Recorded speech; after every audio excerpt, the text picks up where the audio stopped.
अस्सलाम वालेकुम, this is me Ahmad Sufiyan with natural beauty and too much cuteness. और मेरे साथ है too much cute Ali Hasan. Ali Hasan को आज हमारे इस रिव्यू के अंदर लाने का मकसद ये था कि उन्होंने आज जो तमाशा के अंदर कोई भी तमाशा जब नहीं लगाया, जब उनसे नहीं लग रहा था, तो उन्होंने कुछ बच्चों का सेगमेंट उसमें लेकर आए जो कि इंतहाई बोरिंग था, बहुत ही फजूल था, इररेलेवेंट था, उसकी ज़रूरत नहीं थी। मुझे समझ नहीं आती कि रियलिटी शो के अंदर इस तरह की बोरिंग चीज़ें करने की ज़रूरत क्या है।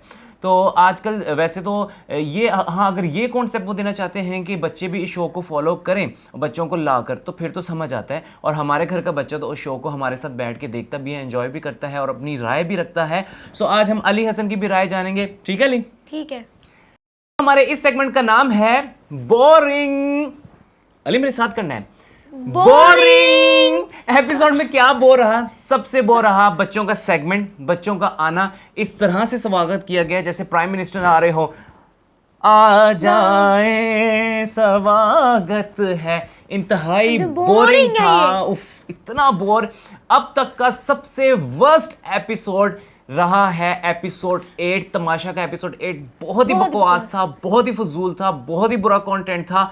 मतलब इतना घर में इश्यूज बनने के बावजूद अगर यही सब कुछ दिखाना था तो फिर सलाम है हमारी तरफ से आपको। और उसके बाद जो सबसे बोरिंग रहा वही घर की सबसे बोरिंग पर्सनैलिटी नुमान और सहर, उन दोनों के फिर टेबल टॉक। पता नहीं वो क्या डिस्कस करते रहते हैं, वो पता नहीं कौन सी सदी की वो बातें लेकर बैठ जाते हैं जो हमें बहुत ज़्यादा इरिटेट करती हैं। इवन कि अली को तो समझ भी नहीं आ रही थी कि वो क्या बात कर रहे हैं या क्या कहना चाह रहे हैं, क्योंकि अल्फाज भी उनका जो चुनाव है इतना मुश्किल होता है और पता नहीं किस जमाने की वो बातें करते हैं, हमें तो कुछ समझ में नहीं आता। और हमें सदी की। हाँ, और हमें बड़ा बोर करता है। पता नहीं क्या सी बातें करते हैं। अच्छा, समझ नहीं लगती है। आदि ने जो पूरे घर वालों को बिठाकर एज वजीर जो लेक्चर दिया कि आप लोग जो चाहें कर लें। अच्छा, आदि बड़ा शार्प है। हाँ। अपनी वजारत के आखिरी दिन पर उसने लोगों को ये लिबर्टी दी और ये दिखाया कि मैं तुम लोगों से ना खुश हूं ताकि इजीली तुम लोगों को नॉमिनेट भी कर सकूं। लेकिन आदि का वो लेक्चर अच्छा भी था लेकिन बोर था, और सब घर वाले ऐसे बैठ के सुन रहे हैं जैसे बादशाह आपके सामने जो है वो बोल रहा हो। हाँ, मैं ऐसे स्पीच कर रहा हूँ, आप ऐसे बैठ के सुन रहे हैं, आप बच्चे क्या? हाँ, वो देखो सारे कंटेस्टेंट हैं, ठीक है ना। अगर एक बीच में से वजीर बना दिया, उसका काम है लोगों से काम करवाना। अब वो जब आपको इस तरह बातें सुना रहा है, आप कह नहीं सकते हो कि हम सारे काम तो कर रहे हैं। नहीं, आप उन्हीं को पॉइंट आउट करो जो काम नहीं कर रहे हैं। आप इसमें सारे घर को क्यों रोंद रहे हो? लेकिन वही बात है, 13 के 13 कंटेस्टेंट जो हैं वो इतने के ठंडे हैं कि मेरे ख्याल से गोला भी उनके सामने जो होगा वो गर्म पड़ जाएगा, शर्मा ही जाएगा कि मैं इतना ठंडा नहीं हूं। मैं बर्फ वाले गोले की बात करूं, वो बिल्कुल भी उनके सामने जो है ठंडा नहीं लगेगा। जितने ठंडे, हाँ, जितने ठंडे वो हमारे 13 कंटेस्टेंट हैं। अब तो 12 रह गए। फायजा कल की चली गई हैं। और फिर जहां हमें सबसे ज्यादा देखना था, वहां पर इशू खड़ा होता, वहां पर मसले मसाइल आते, वहां पर कोई अपने लिए स्टैंड लेता, वो पार्ट था नॉमिनेशन का। नॉमिनेशन के पार्ट को इस तरह उन्होंने गुजारा जैसे नॉमिनेशन उनके लिए बात ही नहीं। नॉमिनेट होना, नॉमिनेट करना उनके लिए कुछ रखता ही नहीं। बोरिंग, इतना बोरिंग था। अच्छा, इसको चूज कर ले, चलो जी फारिग। क्या है भाई? बारी आई वजीर को चूज करने की। जी, वजीर को चूज करना, इन घर वालों को पहले तो ये अकल होनी चाहिए कि जब आप वजीर को चूज करते हैं मतलब कि आप उसको अगले हफ्ते के लिए सेव करें। तो आप लोग क्या अनुमान को वाकई सेव करना चाहते थे? क्या आप उनकी पर्सनैलिटी से इतना खौफ खा चुके हैं कि आपको वाकई लगता है कि वो शो में रहने के काबिल हैं? क्या आपको वाकई लगता है कि वो ऑडियंस को एंटरटेन करें? क्या हमारी नजर से आप लोग अंदर बैठ के नहीं सोच सकते, नहीं देख सकते? तो नुमान को उन्होंने वजीर भी बनाया और इस बार भी सेव कर दिया और अगली बार के लिए भी सेव कर दिया। अगर अब उसमें है क्या ऐसा जो मुझे समझ नहीं आती है? आधी तो फिर भी समझ आता था। ये नुमान में है क्या ऐसा? बच्चों की अपनी राय है यार वो। बच्चों की अपनी राय है। लेकिन अब हमारे फेवरेट सेगमेंट की बारी है और वो है इशू। अली मेरे साथ इशू, जिसमें हम मिलता है मसाला, ओह, जिसमें होना चाहिए तमाशा। सबसे पहला जो इशू बन सकता था वो था हुमैरा और उमर का आपस में टकराव, जहां पर हुमैरा ने उमर को पॉइंट आउट किया कि तुम औरतों के बारे में जो इस तरह के अल्फाज इस्तेमाल कर सकते हो, क्या तुम्हारे घर में भी किए जाते हैं? क्या ये तुम सबक देना चाह रहे हो हमारे मुआशरे के मर्दों को कि वो औरतों के लिए इस तरह के अल्फाज इस्तेमाल करें? मुझे लगता है कि बात बराबरी की होनी चाहिए। जब औरत मर्द की तरफ उंगली उठा सकती है तो फिर मर्द भी जो है बराबर की उंगली उसकी तरफ कर सकता है। बराबरी की बात हो रही है ना, तो बराबरी तो यही है। अगर औरत नहीं करी तो मर्द भी नहीं करा, मर्द नहीं करा तो औरत भी नहीं करी। दोनों के लिए बराबर के कवानीन और बराबर के उसूल होने चाहिए। लेकिन इस बात को आगे नहीं बढ़ाया। उमर को चाहिए था पूछना कि आप जो मेरे पे, पता नहीं हर बात को इतना डरते हैं एक दूसरे से कि कहीं पता नहीं क्यों डरते हैं कि हमें आगे फील्ड में मिलना पड़ेगा, हमें एक दूसरे से काम ना पड़ जाए ये वो। तो इतना डर है तो भाई शो में करने के आया, कोई एक दूसरे से आगे बात करना ही नहीं चाहता। इनमें से मरीहा और आमिना ही हैं जो डट कर सामने खड़ी होती हैं कि हमें ये बात क्यों की है। हाँ जी। दूसरा इशू था जब सईदा लाला से पूछ रही थी कि आपका घर का फेवरेट कंटेस्टेंट कौन है। सईदा को पूरा पूरा इख्तियार है कि वो लाला से ये बात पूछ सकती हैं, लेकिन वहां पर जो मायरा है, मायरा ने वहां पर आकर ये जो है फजूल की मिर्ची डाली। और अच्छा किया, थोड़ा सा तमाशा लगना चाहिए, लेकिन मायरा वहां पर गलत ही दिखी है, क्योंकि मायरा कौन होती है वो ये कहने वाली कि सईदा तुम लाला से ये सवाल नहीं पूछ सकती। क्यों नहीं पूछ सकती? जब आप लाला की बेटी बन सकती हैं तो वो लाला से सवाल नहीं पूछ सकती। और लाला पे आफरीन, लाला चुप बैठे हैं। लाला को इतनी चापलूसी करनी है, इतने ड्रामेबाजी करनी है कि लाला कुछ भी नहीं बोल रहे, खामोश बिल्कुल। तीसरा मजेदार इशू जिस पर हमें बहुत ज्यादा हंसी आई, और मैं तो आपको पहले दिन से कह रहा हूं कि साइम और आमिना का जो कहते हैं ना रिलेशन बनने जा रहा था वो टोटली फेक था, जिसको आमिना आगे नहीं चला पाई और उन्होंने फुल स्टॉप लगा दिया ये कहकर साइम को भैया गुड मॉर्निंग। वो बड़ा फनी मोमेंट था और मेरे लिए अभी तक वो जोक है, बेस्ट जोक है अभी तक शो का। लेकिन साइम ने अपनी वो खुन्नस कहीं ना कहीं निकाली और वो देखने के लिए मिली, लेकिन शुरुआत आमिना की तरफ से हुई। उसको पता था कि साइम ये है, ये बात करेगा जी। मरीहा और साइम के दरमियान जो है काम को लेकर बहस हुई, जिसपे मरीहा काफी ज्यादा स्टैंड ले सकती थी, लेकिन पता नहीं मरीहा क्यों चलना शुरू कर देती है। रुक कर टिक कर बात करें ताकि ऑडियंस आपको जज कर पाए कि आप कहाँ ठीक हैं और कहाँ गलत हैं। सिर्फ एक ये जो होता है ना गुंडों वाला एटीट्यूड, वो दिखा देना, ठीक है दफा हो, बकवास ना कर। ये बिल्कुल ठीक है, आप जैसी भी लैंग्वेज यूज करती हैं, आपकी जो भी पर्सनैलिटी है, हम उसको पसंद करें ना करें, आप वो आपके अंदर डेवलप है, लेकिन आप कम से कम रुक कर बात तो करें। और फिर आमिना का बीच में कूदना, ठीक है, उसने लड़ाई करे। हाँ, लेकिन बच्चों को भी समझ आ रही है और हमें भी समझ आ रही है। आमिना से उसने जो है फिर टकराव हुआ।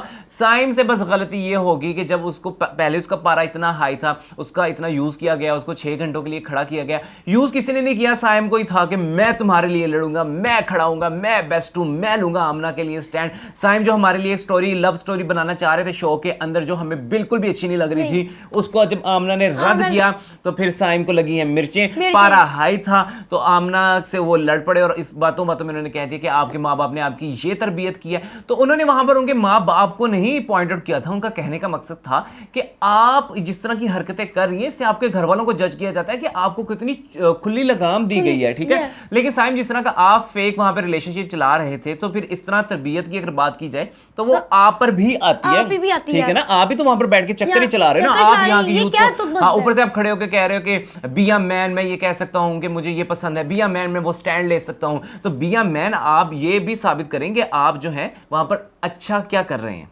आपने अभी तक कुछ भी अच्छा नहीं किया, आपसे चुगलियां करते हैं जाके उमर के खिलाफ, क्योंकि उमर अच्छा खेल रहा है, जो हमें जेलसी फैक्टर है आपके अंदर दिखता है उमर के लिए। सोने पे सुहागा, निगाह जी को मिला मौका, क्योंकि उनकी लगती है आमना के साथ अच्छी खासी लड़ाई, ठीक है। हमारे सेगमेंट का नाम है ड्रामेबाज। कौन है जी ड्रामेबाज? लाला। लाला बहुत बड़े ड्रामेबाज हैं। लाला तब तो कुछ नहीं बोले जब मायरा उनके मुंह पर जो है वो सईदा की बेइज्जती करनी थी कि आप लाला से नहीं पूछ सकते। उस टाइम तो लाला ने मायरा का साथ दिया, बाद में कह रहे तुम भी मेरी बेटी हो, वो भी मेरी बेटी है।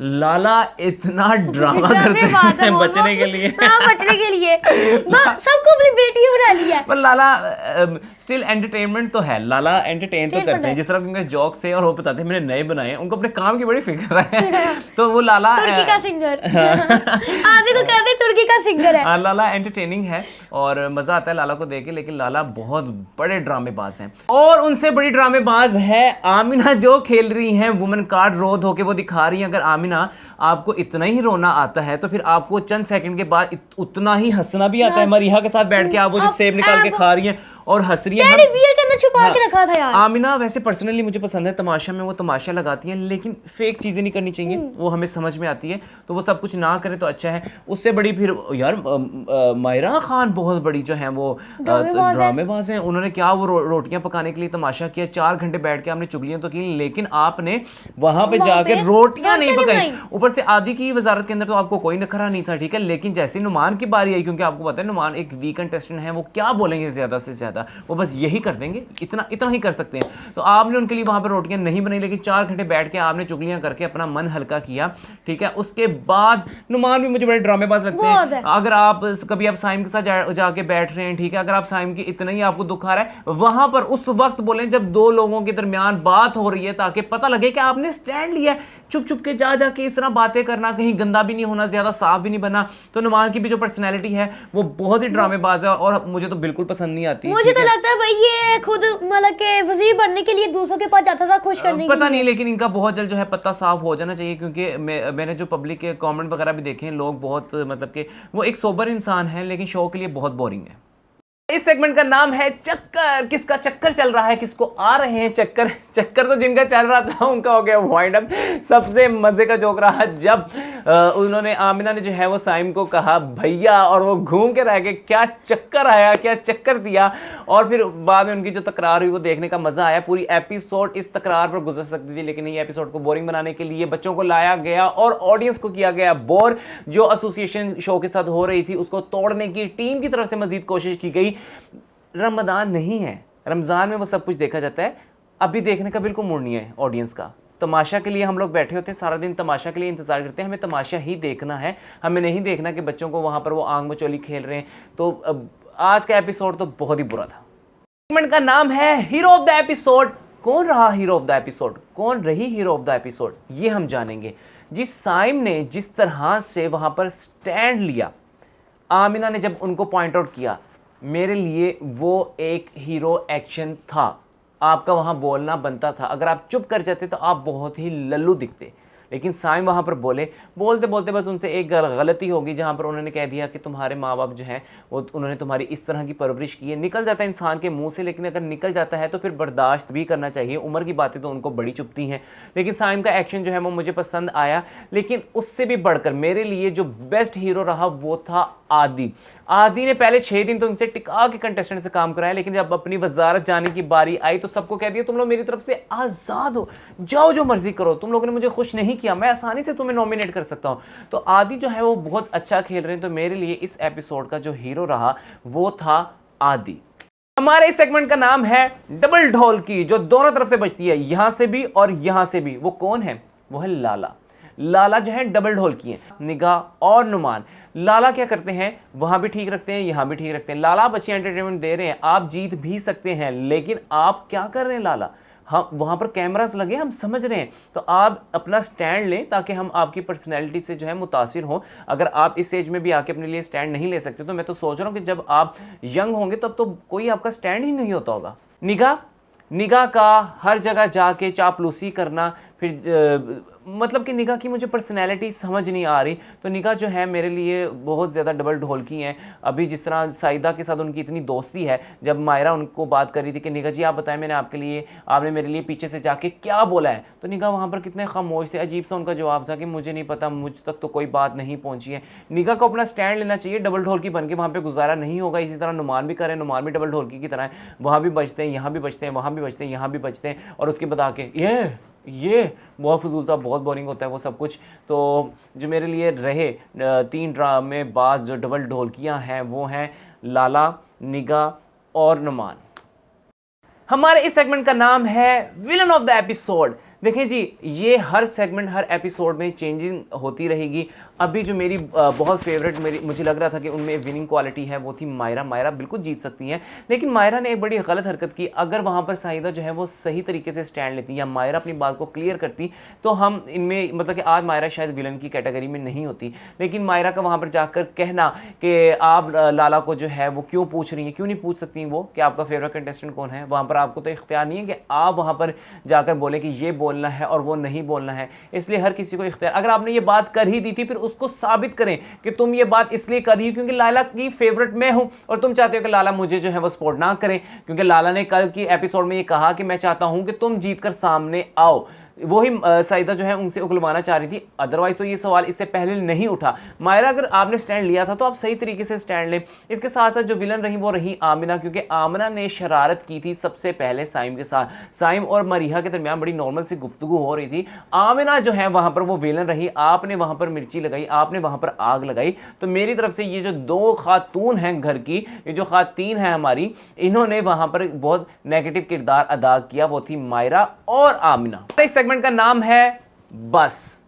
बस मतलब जिनकी अभी बस होते हुए नजर आ रही थी। जिस तरह आदि कल के एपिसोड में भी इमोशंस को बयान कर रहे थे, आदि की भी अब बस होते हुए नजर आई है। आज भी आदि ने कुछ इस तरह की बातें की जहां पर आदि बड़ा डाउन दिखे। इसके बाद जो है आदि अपनी वजारत से भी जो है वो बस उनकी हो चुकी थी। मायरा ने जिस तरह रोटियों से इनकार किया, तो मुझे लगा कि ये जब आप चीज़ें इस तरह की गिनवाएंगे कि हमसे रोटी नहीं बन रही, ये नहीं बन रही, या तो आप ड्रामेबाजी करके दिखाएं, हमें समझ आए कि आप ड्रामेबाजी कर रहे हैं, आप शो को तमाशा जो है वो इस तरह का तमाशा कॉन्टेंट जो है वो प्रोवाइड कर रहे हैं। तो या ये जो आप बीमारियां गिनवा रहे हैं ना लाला की तरह, जिस तरह लाला के लिए हिंट दिया गया था दरान सिद्दीकी की तरफ कि अगर आपने इस तरह की हरकतें की तो आप जो है वो खतरे में भी जा सकते हैं। तो इस तरह जो है मुझे मायरा का भी मैं कहूंगा कि वो भी मुझे डाउन नजर आई है। उसके साथ साथ हुमैरा नॉमिनेशन के बाद बिल्कुल ही डाउन हो चुकी है, उनकी बस हो गई है, वो अब नहीं रह सकती, वो कहीं भी नहीं बोल रही, वो कहीं भी स्टैंड नहीं ले रही, उनके चेहरे पे टेंशन नजर आ रही है। जिस तरह ईद के साथ आदि, लाला और उमर और मायरा ये सब खेल रहे हैं, मरीहा खेल रही है, आमना खेल रही है, मजे भी ले रहे हैं गेम के, बाकी सब में ये चीजें नजर नहीं आ रही। इस सेगमेंट का नाम है बेस्ट जोक, जिसको सुनकर आपके पेट में जो है वो गुदगुदी होना शुरू हो जाए। जी मुझे तो बहुत मजा आया जब आमिना ने कहा तुम जो पाकिस्तानी शाहरुख खान बनके साईं मेरी आंखों में आंखें डालकर देखते रहते थे ना, सस्ते शाहरुख खान। वो बड़ा कमाल का डायलॉग था। और अदनान सिद्दीकी के सामने उसने ये जो थी वो बात की, और साइम वहां पर यही कहते रहे, be a man, be a man, be a man, be a man. Amina उनकी कहते ना वो बजाना अच्छी बजा रही है। जी हमारे आखिरी सेगमेंट का नाम है बैलेंस। जिसमें हम देते हैं रेटिंग। हमारी तरफ से इस एपिसोड को मिलेगी 5 आउट ऑफ 10। अब तक की सबसे कम रेटिंग इस एपिसोड को हमारी तरफ से गई है। इसकी वजह क्या थी? इतना अच्छा एपिसोड बन सकता था, सारा एपिसोड बन सकता था। जो लड़ाई हुई थी आमिना, मरीहा और साइम के ऊपर, इन सब की इर्द गिर्द की गुफ्तगू जो है, एक दूसरे के बारे में जो ख्यालात हैं या बाकी घर वाले क्या सोचते हैं उसको दिखाते हुए, इन चीज़ों पर हमारा जो एक एपिसोड था वो बहुत अच्छा बन सकता था। बीच में टीआरपी की तरफ से जो गलत फैसला था, इस तरह के जो शोज होते हैं, जिस तरह बिग बॉस हो गया, लॉकअप हो गया, बिग ब्रदर हो गया, इसके अंदर जो है वो मिर्च मसाला होता है, इसके अंदर एंटरटेनमेंट जरूर होती है, इसके अंदर पर्सनैलिटी का सामने निकल कर आना जरूर होता है। इनमें कतन ऐसा नहीं होता कि वसीम दामी को फजूल में बुला लिया गया जिसके पीछे कोई पर्पज नहीं था। इसी तरह आज जो बच्चे हैं जिनको रमजान में काफी इस्तेमाल किया जाता है, उनको भी आज बुला लिया गया कि वहां पर आके वो जो है एंटरटेनमेंट कुछ दिखाएं, जो कि बिल्कुल भी हमें एंटरटेन नहीं किया। आंग बचोली खेलना, ये खेलना। पाकिस्तान के अंदर वैसे ही हर घर के अंदर जो है वो 4-4 बच्चे हैं, बंदा सारा दिन अपने ही बच्चों के साथ जो है वो ये खेल खेलता है, उसके बाद टीवी पर भी वो देखना, तो हमारे लिए तो फिर ये बड़ा बोरिंग हो गया होगा, बहुत सारे लोगों के लिए बोरिंग हो गया होगा। मेरा अकेले का ओपिनियन नहीं है, मैं 3 से 4 लोगों से जो है बात करने के बाद ये अपनी राय सामने रखता हूं। तो अब तक की वर्स्ट एपिसोड रही एपिसोड 8 के साथ हमारा आज का रिव्यू होता है खत्म। उम्मीद करते हैं कि आप लोगों को पसंद आया होगा। आपकी जो भी राय हो, हाँ या ना, में आप कमेंट सेक्शन में जाके उसका इजहार कर सकते हैं। इसके साथ साथ अगर आप भी बनना चाहते हैं हमारे रिव्यू का हिस्सा, तो आपको इंस्टा और फेसबुक के लिंक पर जाकर या हमारी जीमेल पे अपना कॉन्टैक्ट नंबर शेयर कर सकते हैं। हम आपको यहां से लेंगे लाइव कॉल पर और हम करेंगे आपसे बात इस सेगमेंट के अंदर। साथ साथ हमारे आप चैनल को सब्सक्राइब भी कर सकते हैं, लाइक भी कर सकते हैं और बेल आइकन बटन को भी दबा दें ताकि नई अपडेट जो है वो आप तक पहुंचती रहे। इसी के साथ साथ हमें इजाजत दीजिए, फिर मिलेंगे। अल्लाह हाफिज।